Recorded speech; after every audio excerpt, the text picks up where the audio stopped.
finally catching up with Detroit Mayor Kwame Kilpatrick. Allegations of wild parties, sex scandals, political favoritism, and now a looming trial on multiple felony counts. Some of the mayor's staunchest defenders are losing faith, though. This week, an editorial in the Michigan Chronicle calls for Kilpatrick's resignation. It reads, in part, if his love for Detroit is as strong as he professes, he will make the right decision, which we believe is to step down.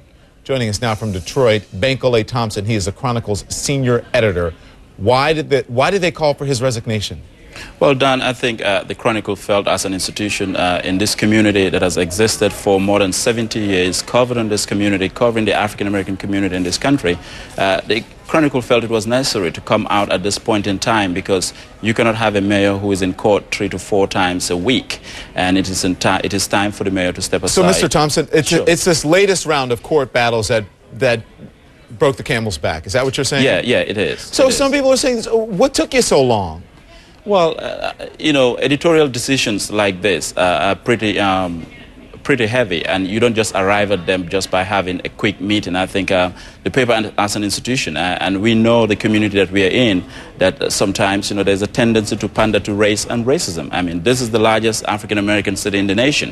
And so it was important for us as an African-American paper, given our identity as a black newspaper, to think through this issue because we are looking at, you know, talking about black voters here. So it goes beyond Kwame Kilpatrick. Yeah, it goes beyond Kwame Kilpatrick. It looks at the future of the city. Here's a future of the city and also race relations and historical context and all that. We get Clearly. that, but it's still, I mean, it has been a while that Mayor Kilpatrick has been in hot water here. Who did you consult, though? You said you didn't come at this decision lightly. Who did you consult in the community? Heavy hitters, business owners, other politicians, people in the community?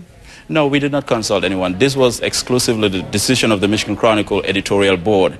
And the business leaders are not part of our editorial board. And so this was the exclusive decision of the paper as an institution. And we did not consult anyone. And let me say something, Don, I think, which is also important. We have stated in our editorial when we called on the mayor to resign, is that the mayor, like any other individual, if you were in that position, Don, we will advocate that, you know, you should enjoy the presumption of innocence until proven guilty. Yes. That's what the rule of law dictates. But at the same time, when your actions or your problems have become a distraction to move in the city, I mean, where you have the city council and the executive branch in a deadlock, there is no work being done because the council said we don't have faith in this administration. And council in itself, let me say, they're also under federal investigation for corruption charges.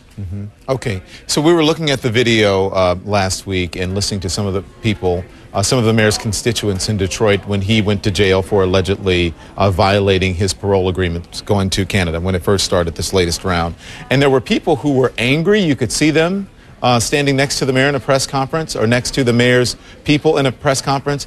And there were supporters that we got reports from who were saying, why did you have to arrest him? This is all something that is made up and you didn't have to treat him that way. His support, along racial lines there? Well, you know, there is. I mean, there's a racial tinge to this, and I think that's why the Chronicle, coming out yesterday as the African-American paper in this city, calling on him to resign, had, you know, some effect in this community.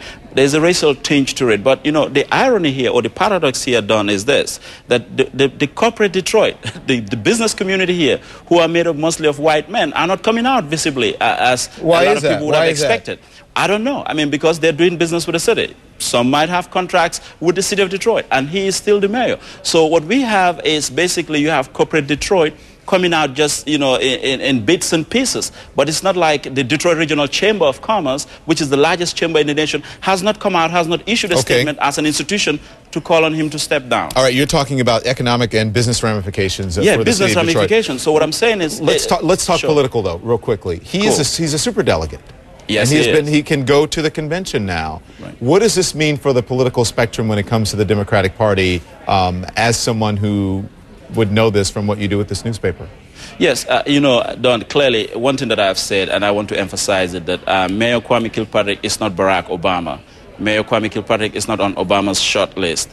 Yes, the judge did lift the restriction this morning, saying that he could attend Denver convention, the nomination, which is a historic gathering. But he is not on Obama's list. He's not been a campaign advisor to Barack Obama. He happens to be a superdelegate, and he's one of many superdelegates who are leaving the state of Michigan heading to Denver. So I don't think he's going to take away the spotlight from Obama. I understand. I respect everything you have to say, but really, I've got to run here. I have to ask you, though, you think it's only a matter of time? You've asked for him, you've called for him to resign. Is it only a matter of time?